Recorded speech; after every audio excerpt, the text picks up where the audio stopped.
Como treinei meu cérebro para me tornar fluente em matemática. Esse texto foi publicado no blog em janeiro de 2015 e ele foi escolhido para ser o primeiro post do blog a ser convertido em áudio. Farei isso outras vezes com posts antigos e com posts recentes do blog. Esses áudios, não vou chamar de podcast, porque realmente não é um podcast profissional, publicarei ele nas principais plataformas de áudio, como Spotify, e também lançarei eles lá no canal do blog no Telegram. Sabiamente, Galileu Galilei escreveu em seu livro O Ensaiador, título para português do Brasil. Abre aspas. A filosofia, ciência, está escrita neste grande livro, o Universo, que está permanentemente aberto e ao alcance do nosso olhar. Mas o livro não pode ser compreendido sem antes aprendermos a linguagem e os caracteres em que está escrito. A linguagem é matemática, e os caracteres são triângulos, círculos e outras figuras geométricas, sem as quais é humanamente impossível compreender uma única palavra. Não há citação mais adequada para iniciar uma breve história sobre como treinei meu cérebro para me tornar fluente em matemática. Nesse áudio, contarei um pouco como foi meu processo de aprendizado durante o curso de matemática concluído em 2007 no Departamento de Matemática e Estatística da Universidade Estadual do Rio Grande do Norte. Ouço muitos comentários dizendo que saber ou entender matemática é um dom ou alguma palavra semelhante. Será? A ciência que investiga o cérebro humano é tão ansiosa por respostas quanto a ciência que procura respostas na imensidão do universo. Alguns estudos, ver link no post, mostram que crianças podem nascer com habilidades matemáticas. São habilidades cognitivas incomuns que, com o passar da sua idade, ficarão em evidência. Mesmo assim, é um futuro incerto que depende de outros fatores que podem influenciar no avanço de suas altas habilidades. No meu caso, não fui diagnosticado com nenhuma habilidade especial em matemática na minha infância. Talvez tivesse sofrido uma influência maior do meio que vivia, teria desenvolvido uma habilidade maior para tocar bateria, o que exige muito uma coordenação motora para uma criança de 8 anos de idade. O meu despertar para a matemática foi tardio se comparado aos meus colegas professores que começaram a gostar de matemática desde criança e que se tornaram professores de matemática. O meu prazer pela matemática surgiu na 8ª série, hoje 9º ano, quando ainda nem sabia o que era matemática. Apenas era um garoto que adorava resolver equações quadráticas e biquadradas. Naquela época eu nunca abria a boca para reclamar dizendo a fórmula de Bhaskara não serve para nada, não tinha nem noção do que eram aplicações matemáticas. Mas antes de chegar a esse ponto sofri um pouco. Já fui reprovado 2 vezes, na 2ª série, hoje 3º ano, e na 4ª série, hoje 5º ano. Não falo isso com prazer, porém tive motivos inacreditáveis que levaram a este ponto e que lembro-me muito bem. Não citarei um deles para não alongar mais ainda. O segundo fator era minha deficiência visual que começava a se agravar naquela época. A miopia forte me impedia de acompanhar as tarefas realizadas no quadro. Não tinha óculos e não podia comprar um. Sempre introspectivo, me escondia em algum lugar na escola e não assistia às aulas. Resultado: reprovado. Na 5ª série, não sabia as 4 operações básicas. Somente no ano seguinte é que a equipe pedagógica e meus pais detectaram um problema e assim continuei normalmente minha vida escolar. Bons professores. A consequência de ter bons professores comprometidos com o ensino faz toda a diferença, principalmente durante o ensino fundamental, onde estudamos as principais teorias para obter uma boa base em matemática. Dizemos que uma pessoa é dotada de boa base matemática quando ela detém um conjunto de conhecimentos específicos que possibilitam identificar a linguagem matemática, símbolos e nomenclaturas padrões, interpretar a linguagem matemática em diferentes contextos, dominar operações aritméticas e algébricas, identificar, interpretar e dominar a geometria no contexto aritmético e algébrico, e assim conseguir concluir o ensino fundamental. Tudo deu errado. Durante o ensino médio aconteceu tudo de errado. falta de professores, professores descompromissados com o ensino, etc. Foram os 3 anos mais longos da minha vida. Para você ter uma ideia, concluí o ensino médio sem dominar conteúdos básicos, como por exemplo intervalos numéricos. Sim, aqueles segmentos de reta com círculos abertos ou fechados para resolver sistemas de inequações ou simplesmente representar uma inequação, sem falar na geometria. O jeito era colocar em prática o famoso se vire sozinho. Estudar sem um orientador, assim define um professor, é como tentar acessar páginas da internet sem ter um navegador de internet. É se sentir perdido. Ingresso na universidade. Não cursar um bom ensino médio e não poder se preparar pagando um bom cursinho deixou tudo mais complicado. Como já citei anteriormente, tive que me virar sozinho. Dedicava 10 horas do dia para estudar todas as matérias e ler os 4 livros exigidos para o processo seletivo vocacionado, o PSV, que aliás paguei R$50 pela inscrição naquela época. E também naquela época o Enem estava apenas começando. Me locomovia 5 quilômetros a pé até a biblioteca no centro da cidade para estudar e pegar os livros emprestados. Estes pequenos esforços foram suficientes para ser aprovado em meu primeiro vestibular, 26ª colocação de 45 vagas. O sofrimento inicial na faculdade. Foi durante o primeiro período do curso de matemática, modalidade licenciatura, mas com grade de bacharelado, que senti o baque.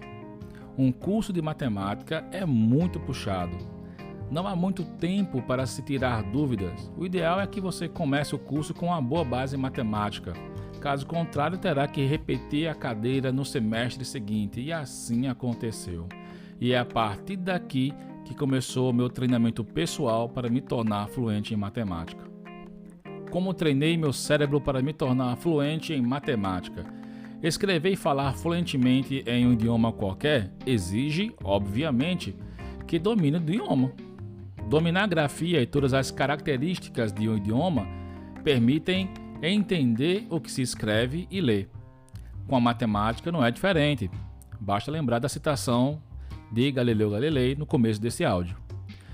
Quando me deparei pela primeira vez com a figura de um intervalo numérico, não tinha a menor noção do que aquilo significava.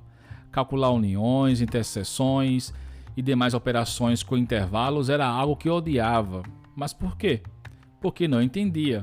E geralmente é assim, quando não conseguimos absorver um determinado conteúdo, não gostamos desse conteúdo. Mas não posso generalizar. Nem sempre o entendimento constrói a fluência, pelo contrário, é a fluência que constrói o entendimento. E a partir daqui, eu relato 4 passos que segui para recuperar, aprender e aperfeiçoar o meu conhecimento teórico em matemática. Primeiro passo, força de vontade. Antes de querer recuperar aquilo que havia deixado passar ou perdido, tive que reconhecer que também tenho minha parcela de culpa. Fiz uma autoavaliação e consegui identificar as minhas principais deficiências matemáticas, que me impediam de dominar os conceitos e definições sequentes. Desta autoavaliação, identifiquei: matemática básica, 5º ano, estava ok, não tinha problemas com os conteúdos básicos. Ensino fundamental, do 6º ao 9º ano, ok. Por mais que tenha me saído bem no ensino fundamental, isso não me garantiu que me sairia bem no ensino médio. O conteúdo do ensino médio é gigantesco e nunca dava tempo de estudar todo o conteúdo dado pelo professor, que, na maioria das vezes, foi negligente. Segundo passo, planejamento de estudos. Visitei a biblioteca da faculdade e peguei emprestado, e renovava cada semana, uma coleção completa de matemática, principalmente os livros de Gelson Iese. Sozinho, me dedicava horas e horas por dia estudando cada volume da coleção naquele silêncio gostoso da biblioteca. Montei um cronograma de estudos intensivo com 2 anos de duração. Cada volume era estudado e nunca adiantado sem entender o conteúdo anterior. Não tinha internet, videoaulas ou colegas para me ajudar. Tive que me virar sozinho. Não foi nada fácil, mas depois de 2 anos e meio terminei de estudar os principais volumes que seriam importantes para o entendimento de cadeiras como cálculo diferencial integral, álgebra linear e etc. Essas 2 as mais temidas. Terceiro passo, aplicando matemática em matemática. Além de cumprir o cronograma que montei para estudar a matemática correspondente ao ensino médio, cursava paralelamente cadeiras como física teórica, geometria plana, estatística, etc., que deixava as coisas ainda mais complicadas.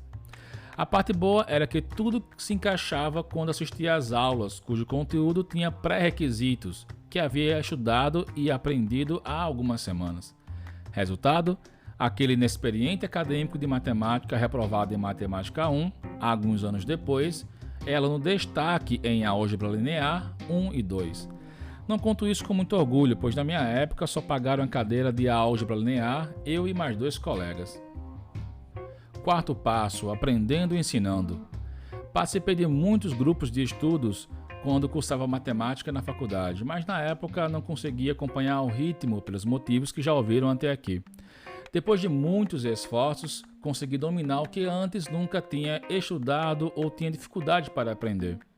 Algum tempo depois, mediante muitos estudos, me tornei monitor voluntário de Matemática 1, 2 e 3, Geometria plana, Geometria analítica, Desenho geométrico e Álgebra linear 1 e 2, que eram as que mais gostava. E este foi o período em que mais aprendi e desenvolvi minha fluência em matemática, compartilhando aquilo que com muita luta consegui adquirir. Abre aspas. A compreensão da matemática por meio da discussão ativa é o talismã do aprendizado. Se você pode explicar para os outros o que você aprendeu, talvez você deve entendê-los. Barbara Oakley. Diferentemente de outros colegas, eu sempre gostei de ajudar quem me procurava. Nunca me senti, por exemplo, o expert em álgebra linear, pois apenas detinha um pequeno conhecimento adquirido durante alguns meses de estudos com excelentes professores. Mas confesso que meu ego se sentia massageado quando colegas com dificuldades me procuravam pedindo uma ajudinha. E meu ego explodia quando os que criticavam, os que faziam questão de ver as notas baixas postadas na parede ao lado da sala, as notas da prova de uma determinada disciplina, ficarem lá de piadinhas. Infelizmente, há os que só criticam em vez de ajudar. Lembro-me de uma pergunta de uma amiga da faculdade. O que você fez para aprender tudo isso e agora está sendo monitor voluntário? Respondi que apenas batalhei por uma coisa que realmente gostava, não apenas pelo desafio. Aos sábados e domingos, montei um grupo de estudos na faculdade para álgebra linear. Caminhava 4 quilômetros até o ponto aonde esperava uma carona para poder ir à universidade. Não guardo nada que aprendi para mim mesmo, sempre senti um desejo em querer ajudar. E é por isso que mantenho esse blog desde 2007. Concluindo, acredito fervorosamente que qualquer pessoa pode ser fluente em matemática, desde que não sofra de nenhuma patologia que impeça isso. Porém, é necessário que se tenha um mínimo de consciência intelectual para identificar suas prioridades e tenha também muita força de vontade para estudar sem desanimar. Até mesmo grandes gênios da matemática, como Andrew Wiles, passaram por desafios, cuja própria matemática de uma nova linguagem teve que ser adaptada aqui entre aspas, com a ajuda de outros matemáticos, a fim de demonstrar o último teorema de Fermat, como assim ele é conhecido. Esse texto não serve como um modelo que talvez funcione com você. É apenas um pouco das minhas experiências que ajudaram a me tornar fluente em matemática. Não imagine que sou expert em matemática, pois não sou.